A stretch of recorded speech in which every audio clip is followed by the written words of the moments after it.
Alhamdulillah wa syukrulillah. Bapak-bapak, ibu-ibu jemaah i'tikaf Masjid Al-Mahabbah, rahimani wa rahimakumullahu rahmatan wasi'ah. Fa'lam annahu la ilaha illallah wastaghfir li dzambika walil mu'minina wal mu'minat wallahu ya'lamu mutaqallabakum wa mathwaakum. Ya. Bahwa ayat ini sering kita ucapkan untuk memulai tahlil, ya. Abdul dzikri fa'lam annahu la ilaha illallah. Namanya tabarrukan bil Quran. Kita memulai sesuatu dengan membaca bacaan yang ada dalam Al-Quran, ya. Fa'lam annahu la ilaha illallah, ini adalah tabarrukan ketika kita memulai tahlil. Makna la ilaha illallah adalah kalimatul iman, ucapan atau kalimat yang menunjukkan keimanan, sehingga dia tidak boleh dipecah. Misalnya dipotong la ilaha illallah, la ilaha illallah, dia berdiri, tidak boleh dipotong. Karena la ilaha artinya tiada Tuhan, sama sekali tidak ada. Lam itu al-lam an-nafiyah lil jinsi namanya. Lam yang digunakan untuk meniadakan, menafikan, menihilkan sesuatu, sehingga tidak ada sama sekali kecuali Allah Subhanahu wa ta'ala. Sehingga kalimat ini awaluhu kufrun wa akhiruhu iman. Bagian pertamanya kekafiran, la ilaha, kalau berhenti di sana itu adalah kekafiran. Illallah itu menunjukkan keimanan, ya. Sehingga dibaca secara lengkap. Andai kata pun kita balik yak, kita jangan balik yak di la ilaha, ya. Kita balik yak di tempat lain saja, sehingga kita memulai dengan illallah atau Allah, atau kita baca dalam hati kita, ya, sambil kita bernapas, ya, karena mungkin kecapean kita bernapas. Oleh karenanya, jika misalnya ada daripada keluarga kita yang santer atau nampak seperti akan menuju kematian, kita talkinkan lakinu mautakum la ilaha illallah. Bacakan, talkinkan. Talkin itu kita membaca untuk ditiru, untuk dibaca kembali, itu namanya talkin. Kita membacakannya. Talkinkan mautakum la ilaha illallah, ya. Karena ini adalah sesuatu yang disebut oleh Rasulullah sallallahu alaihi wasallam. Pertama, lakinu mautakum la ilaha illallah, beliau bersabda. Yang kedua, beliau bersabda, mangkana akhiru kalamihi la ilaha illallah dakhala al jannah. Barang siapa yang ketika sebelum menghembuskan napas terakhir sempat mengucapkan kalimat tauhid, maka itu sudah menjadi tiket atau jaminan pertama masuk ke dalam golongan orang-orang yang beriman kepada Allah Subhanahu wa ta'ala. Namun walaupun demikian, andai kata kondisi orang yang santer itu tidak bisa meniru yang panjang-panjang, sehingga kata ulama, andai kata kita bacakan dia la ilaha illallah sekat, dia menyambungnya karena kondisi nafasnya yang sudah tersengal-sengal, maka cukup kita talkinkan dia dengan Allah, Allah. Insya Allah kalau lafzul jalalah itu ucapan yang ringan di lidah, sehingga kita bisa mengucapkannya tanpa membuka bibir pun, Allah, Allah, Allah, itu bisa. Hanya pergerakan ujung lidah yang menempel ke langit-langit mulut kita. Talkinkan dia la ilaha illallah, ya. Kemudian para ulama, para sahabat dan para ulama setelahnya menyampaikan bahwa afdalul dzikri, ya, bacaan wirid yang paling utama, paling bagus itu adalah Al-Qur'anul Karim. Ya, itu tidak ada diskusi di sana, la niqash, tidak ada perdebatan. Karena Al-Quran adalah kalamullah dan tidak ada yang lebih baik daripada kalamullah. Ya, yang kita baca hari ini, fa'lam annahu la ilaha illallah, itu inilah bacaan Al-Quran yang merupakan firman Allah yang tersimpan dalam bal huwa Qur'anum majid fi lauhim mahfuz. Sehingga tidak ada diskusi bahwa bacaan wirid paling bagus adalah tilawatul Quran. Ya, tilawah itu membaca dengan baik, membaca dengan benar, bukan sekedar membaca. Qiraah itu membaca, tetapi tilawah khusus digunakan untuk pekerjaan membaca Al-Quran, karena makna tilawah itu adalah membaca dengan menunaikan hak-hak huruf. Huruf itu memiliki hak-hak, memiliki beban, memiliki karakter. Ada namanya huruf hamz, ada namanya huruf isti'la. Ro itu kalau dhammah tebal, kalau fathah tebal, kalau baris bawah itu tipis, tafkhim dan tarqiqnya. Kemudian memberikan huruf-huruf itu mustahakunnya. Mustahakun itu artinya perubahan suara karena berjumpanya dua huruf. Kalau nun mati bedait kancan ba, seolah-olah ada suara mim di sana. Mim ba'di. Kita tidak membacanya dengan min ba'di.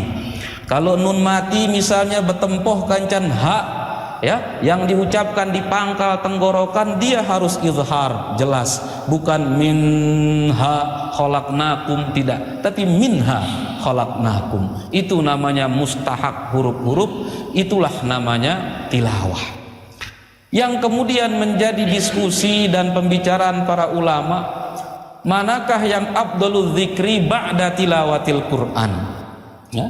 Setelah Al-Quran, mana wirid yang paling afdal? Apakah tasbih, apakah tahmid, apakah takbir, apakah istighfar, apakah tahlil, ya, ataukah la haula wala quwata illa billah?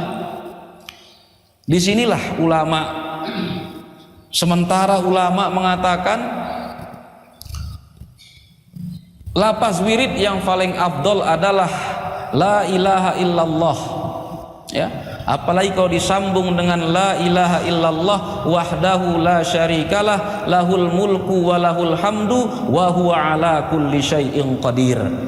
Ya, karena ada hadis riwayat Imam At-Tirmidzi yang menyatakan bahwa Nabi Muhammad sallallahu alaihi wasallam bersabda, afdalul dzikri la ilaha illallah wa afdalud du'ai alhamdulillah.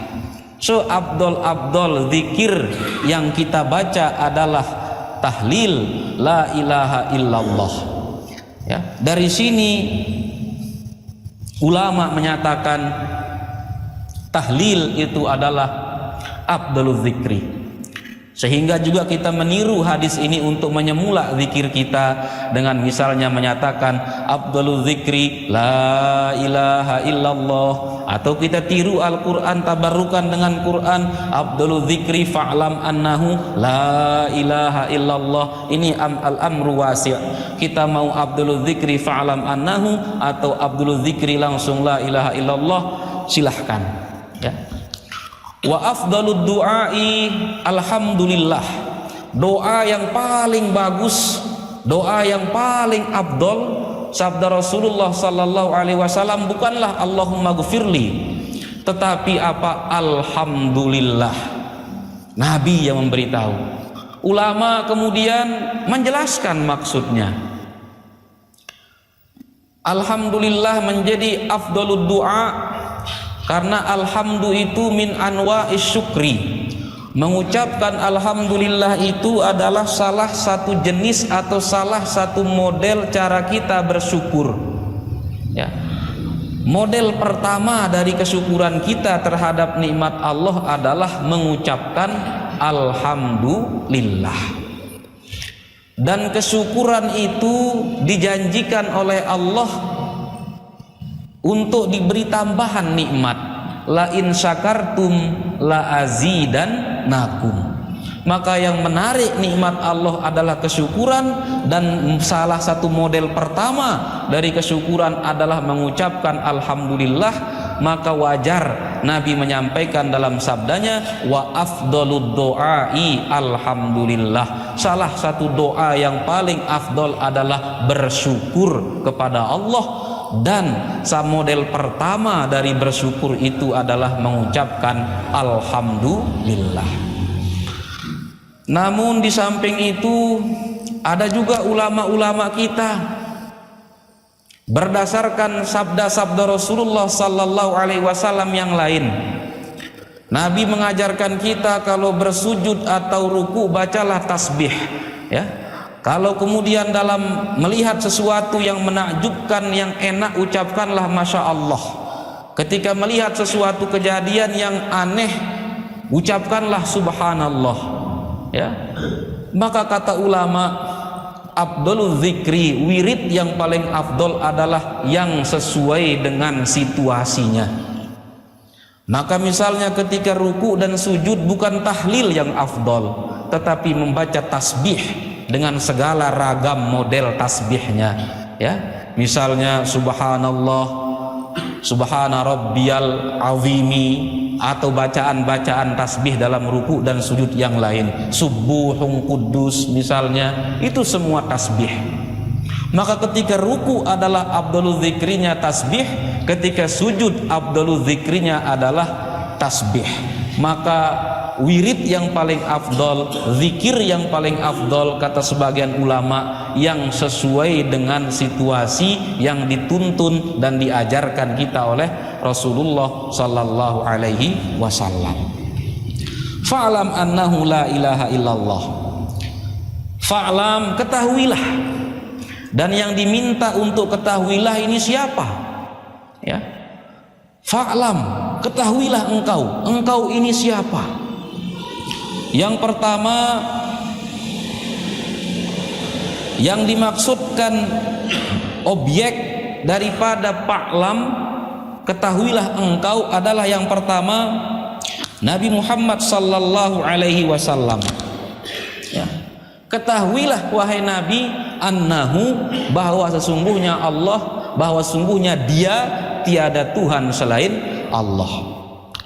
Tetapi ini pemahamannya adalah bukan karena Nabi belum tahu makanya Allah menyampaikan ketahuilah, tetapi seperti ucapan kita atau ucapan seseorang, kita katakan kepada yang duduk, duduklah, padahal dia sedang duduk, tapi kita mengatakan tokol sidah, padahal dengan kejengkana tokol. Maknanya apa? Ada itu as-sabat, tetap dalam posisi. Maka makna fa'lam annahu la ilaha illallah, wahai Nabi, tetaplah dalam posisi keteguhanmu bahwa tiada Tuhan selain Allah, bagaimanapun mereka menggodamu, menentangmu, macam-macam, tetap dalam posisi fa'lam annahu la ilaha illallah. Kemudian makna yang kedua adalah yang diminta untuk fa'lam, ketahuilah, adalah kita semua manusia ini. Tetapi Nabi tersebut untuk mewakili kita, ya. Jadi al-khitabu ma'ahu, firman Allah itu melibatkan Rasulullah, ya. Bukan untuk beliau tetapi untuk kita, tetapi Allah melibatkan Rasulullah sallallahu alaihi wasallam. Jadi Allah memerintahkan Nabi, tapi pada dasarnya kita yang diinginkan adalah orang-orang yang beriman. Sehingga salah satu hikmahnya, kata ulama, andai kata orang besar, orang yang kita segani, orang yang kita hormati itu melakukan sesuatu, maka orang-orang lain juga akan semangat lain rasanya melakukan sesuatu bersama orang yang besar. Nabi berzikir la ilaha illallah, kemudian kita mengikutinya, lain, ya. Nabi beristighfar bukan karena Nabi minta ampun dari dosa, tetapi ngajarang kita bahwa sendiri dosana pun beristighfar, lebih-lebih kita. Ibarat kata kita orang besar, orang yang kita hormati, orang yang kita segani melakukan pekerjaan, maka kita akan mengatakan orang itu pun ikut dia bekerja. Kenapa kita tidak? Nah, seperti itu. Sehingga al-khitab ma'ahu, bukan al-khitabu lahu, ya. Firman Allah itu melibatkan Nabi walaupun si tebada adalah kita, ya. Kemudian akhir ayat daripada ke-18 adalah tentang kiamat, hari kiamat. Maka makna la ilaha illallah di sini adalah yang pertama, la ilaha illallah ya'ti bis-sa'ah. Maka ketahuilah tiada Tuhan selain Allah yang akan mendatangkan kiamat itu. Ya. Yang kedua,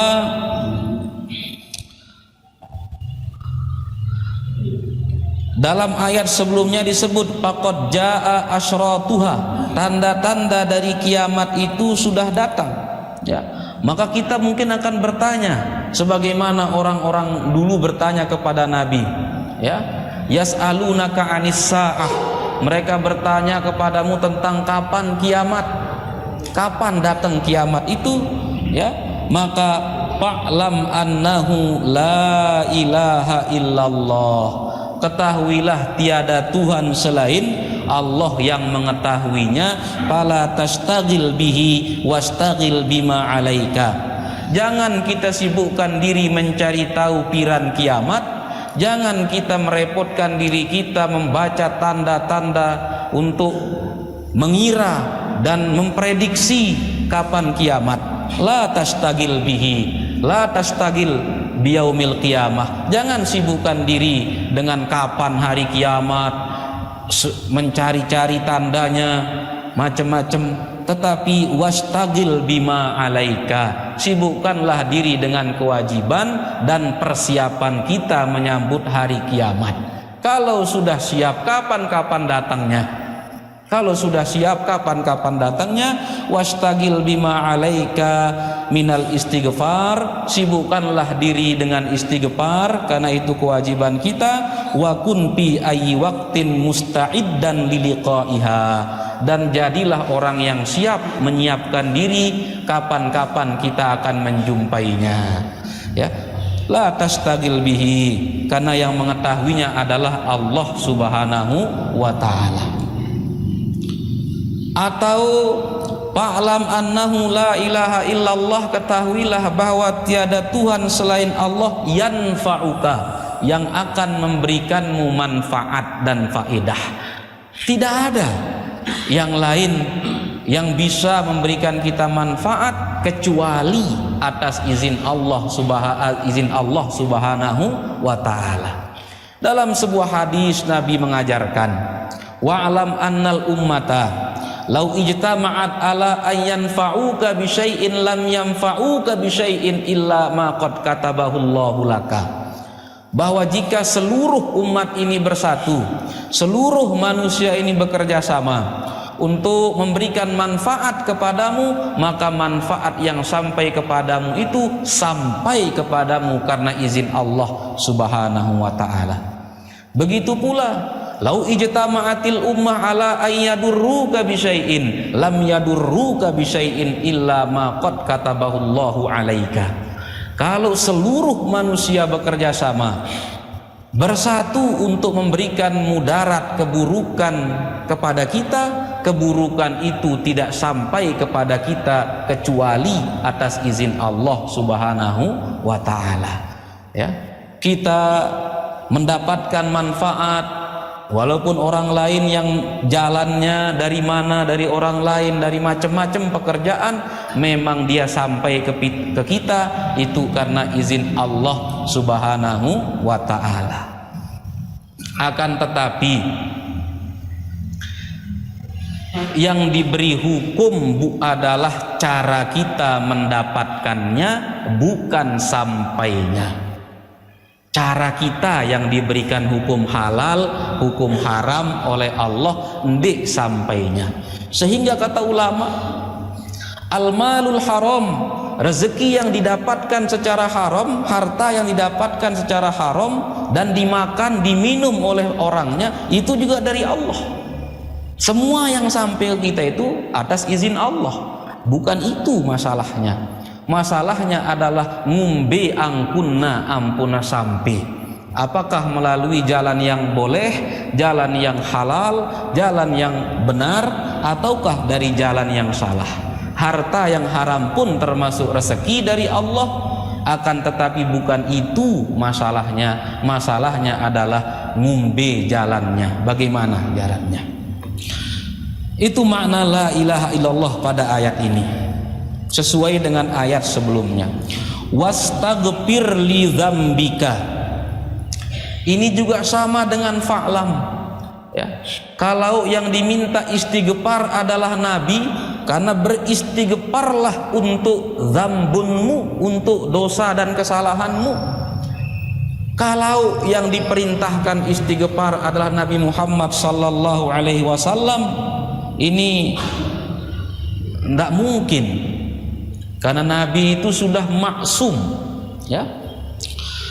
Maka ulama mengatakan sama seperti fa'lam annahu, khitab itu ma'ahu, ayyakunal khitabu ma'ahu wal muradu al mu'minun, ya. Wastaghfir li dzambika maksudnya adalah wastaghfir li dzambil mu'minin. Tetapi ini juga tidak pas kata ulama, karena ada lanjutannya walil mu'minin wal mu'minat. Sehingga apa maksud beristighfarlah untuk dosa dan salahmu, ya. Ulama menyampaikan bahwa dari sekian ngumbe-ngumbe angkunna memahami ayat ini arak dan kekurangannya, ya. Pertama tadi mukminun maksudnya. Yang kedua, makna dzambun di sini bukan dosa, sehingga Nabi diminta untuk beristighfar dari dzambun yang bukan dosa. Lalu apa makna dzambun di sini? Ya, dzambun bagi kita itu dosa, tetapi dzambun untuk Rasulullah sallallahu alaihi wasallam itu kata ulama ini bukan dosa. Maka makna wastaghfir li dzambika adalah wastaghfir li tarkil afdal. Nabi kalau tidak melakukan yang lebih baik diminta beristighfar, ya. Tetapi ini pun juga tertolak, karena Nabi selalu melakukan yang lebih baik, ya, selalu melakukan yang lebih baik. Masa Nabi pernah meninggalkan yang lebih baik? Tidak pernah Nabi Muhammad sallallahu alaihi wasallam. Maka datanglah makna yang ketiga untuk memahami wastaghfir li dzambika, beristighfarlah dari dosamu, adalah makna istighfarnya yang dialihkan, ya.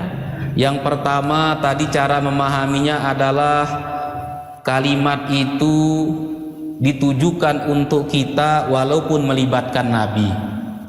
Cara kedua memaknainya adalah kata zambun itu diartikan lain, bukan diartikan sebagai dosa, tetapi sebagai tarkul afdol, meninggalkan yang lebih baik. Tetapi tidak mungkin juga Nabi meninggalkan yang lebih baik.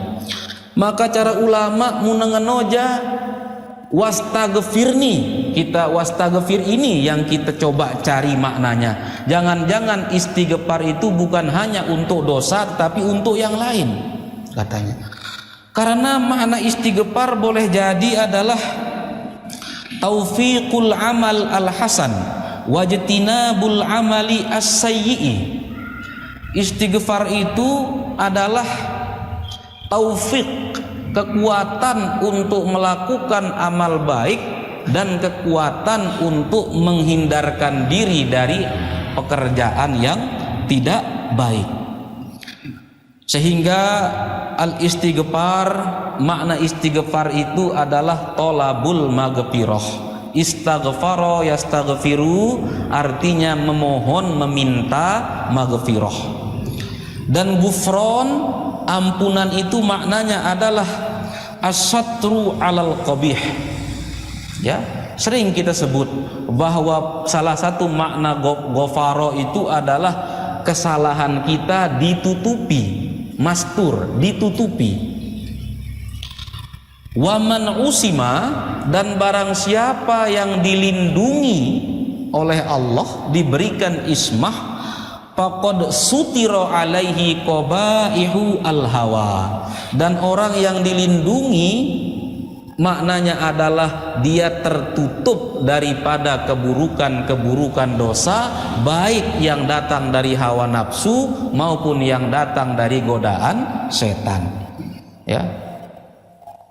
Wa makna tolabul ghufran alla tafdohana, mana istighfar kita itu adalah agar dosa kita dendek pegitang dengan, cukup Allah yang mengampuninya, dan ampunan Allah itu membuat dosa kita tertutupi, tidak ditulis oleh malaikat atau tidak ditahu oleh orang, atau kalau sudah tertulis nanti seperti dalam hadis wa adbi'is sayyi'ata alhasanata tamhuha, ikutilah perbuatan yang buruk dengan perbuatan yang baik untuk menghapusnya. Cara menghapusnya itu wallahu a'lam, ya, tapi yang jelas pemahaman kita terhapus. Sehingga apa? Istighfarnya Nabi itu adalah sebelum terjadi kesalahan, dan kesalahan tidak pernah terjadi pada Nabi, ya.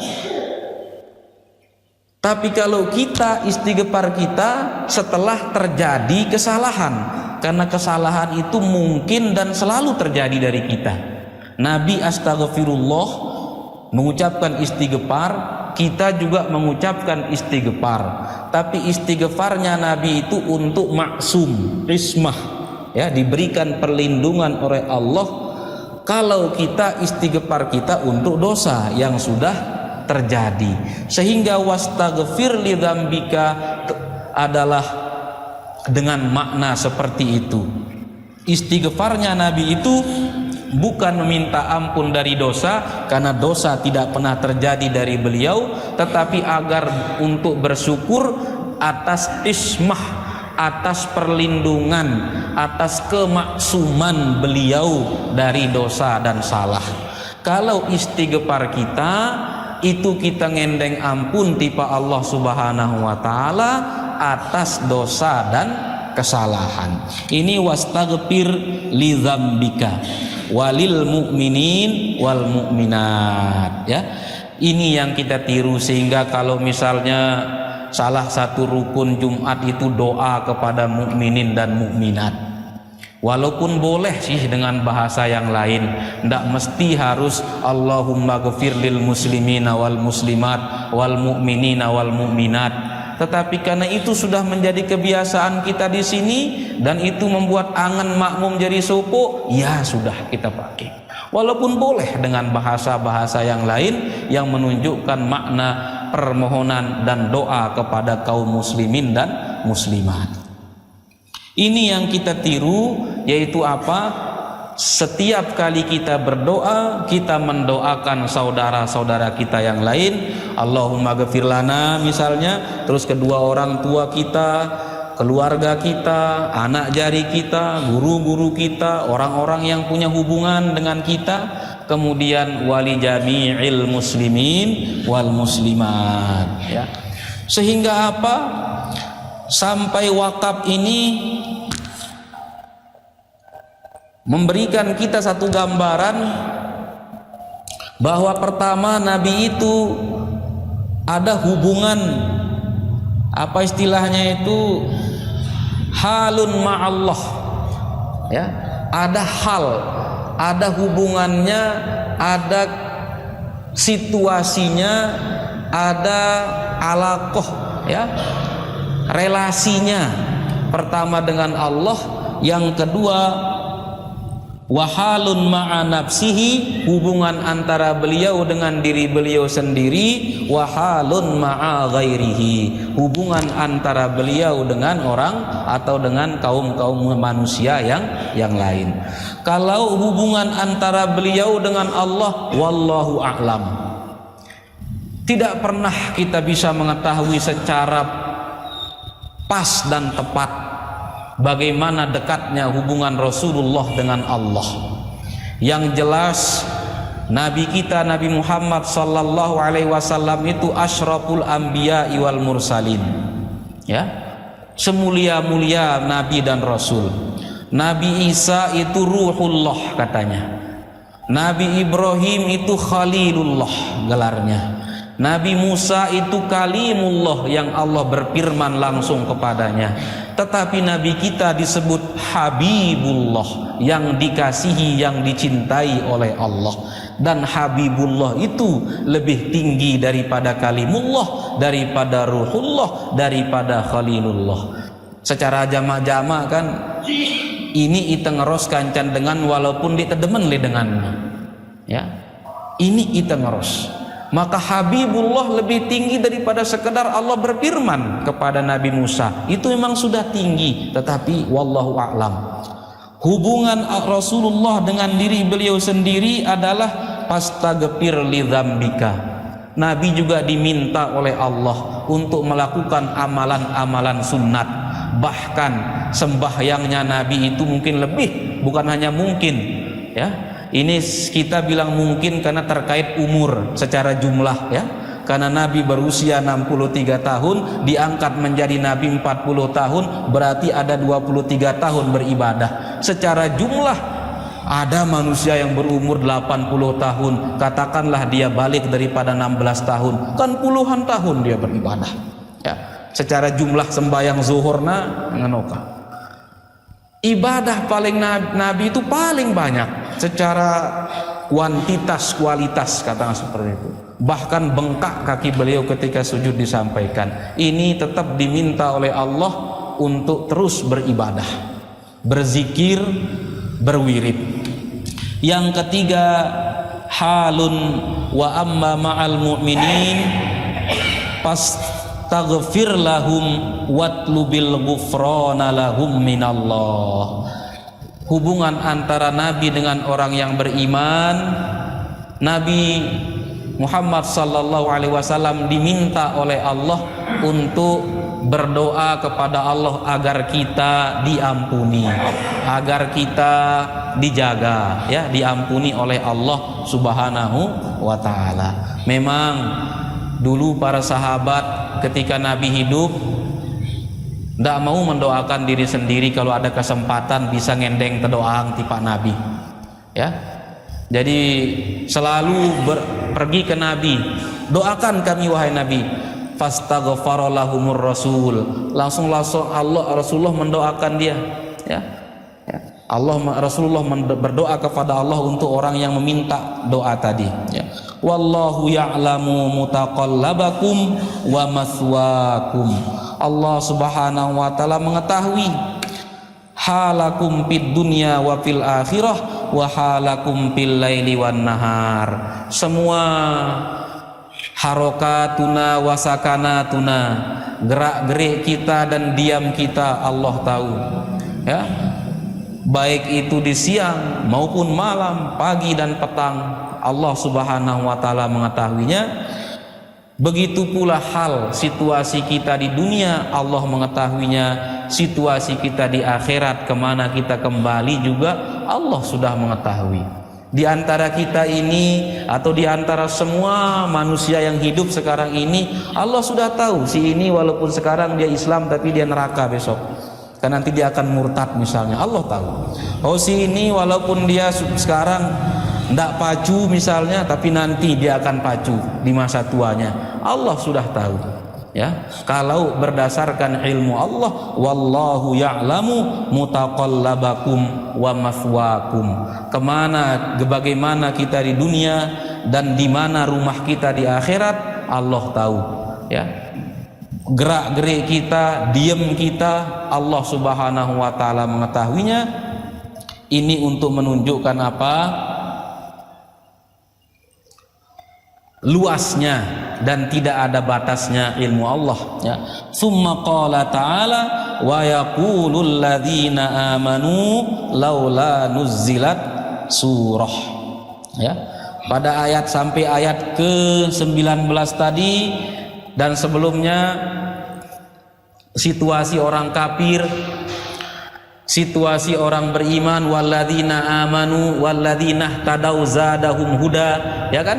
Ada situasi orang munafik yang kalau mendengar ikut dia nyimak pegawai pengajian Nabi, tetapi setelah pulang dia serius bertanya seperti orang yang besar ingin tahunya, tetapi ternyata sebenarnya tidak, untuk mencari kelemahan dan mencari kesalahan. Dia menyimak itu bukan untuk menyerap ilmu, tetapi menyimak untuk mencari di mana kelemahan orang. Dia menghadiri majelis Nabi Muhammad SAW bukan untuk beriman, ya, kepada Nabi, tetapi untuk mencari senjata. Bagaimana, apakah ada kekurangan Nabi, kesalahan dia menyampaikan informasi, salah bacanya, salah apanya, itu halul munafik. Sehingga pelajaran buat kita datang mengaji, ya ngajilah. Kita sholatlah, bukan untuk melihat dan untuk dilihat, bukan untuk macam-macam. Kemudian mulai pada ayat ke-20 ini Allah Subhanahu wa taala akan menjelaskan kepada kita perbedaan orang kafir, orang mukmin dan orang munafik pada sisi amaliyah, praktik. Singone si pertama, perbedaan tiga golongan ini pada soal iman, ya, pada soal keimanan, pada soal ilmu. Dari ayat 20 ini nanti beberapa ayat setelahnya Allah akan menjelaskan kepada kita perbedaan orang kafir, orang beriman, kancan orang munafik muntatejak begawean. Sehingga ayat ini dimulai fa idza unzilat suratum muhkamatun wa dzukira fihal qitalu ra'aital ladzina fi qulubihim maradun yanzuruna ilaika nazaral maghsyi alaihi minal maut fa'aula lahum. Allah Subhanahu wa taala menguji tiga kelompok ini dengan tetejak lalu perang. Mari kita perang, berjihad, nanti ketahuan mana perbedaan kafir, perbedaan mukmin dan perbedaan orang munafik ketika diajak melakukan pekerjaan berat. Itu cara Allah menunjukkan kepada Nabi, menguji mereka. Wallahu ta'ala a'lam. Allahumma arhamna bil Qur'an, Allahumma arhamna bil Qur'an, Allahumma arhamna bil Qur'an waj'alhu lana imaman wa nuran wa hudan wa rahmah. Allahumma 'allimna minhu ma jahilna wa dzakkirna minhu ma nasina warzuqna tilawatahu ana al-laili wa atrafan nahar. Rabbighfir warham wa tajawaz amma ta'lam innaka antal a'azzul akram. Wassalamu alaikum warahmatullahi wabarakatuh.